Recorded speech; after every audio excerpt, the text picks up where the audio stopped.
promises of the sea. What if the roars of the ocean were the screams of the enslaved trying to escape? Every crashing wave against the sand is the cry of every mother trying to meet her child halfway, whom she was forced to let go of, her baby, who she'll never get to see again. Made a memory she holds on to because she wasn't with her child long enough to make real ones.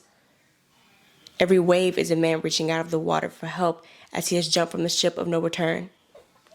Every seagull watching over the children, women, and men's souls that were lost at sea, the depths of the ocean.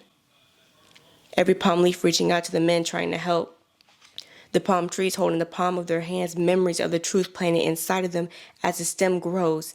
The roots go so deep in the soil to take strong hold of what was left that only the trees got to see. They promised not to let go of what they saw. Centuries later, they still stand, as they never let go of their promises. And so do we.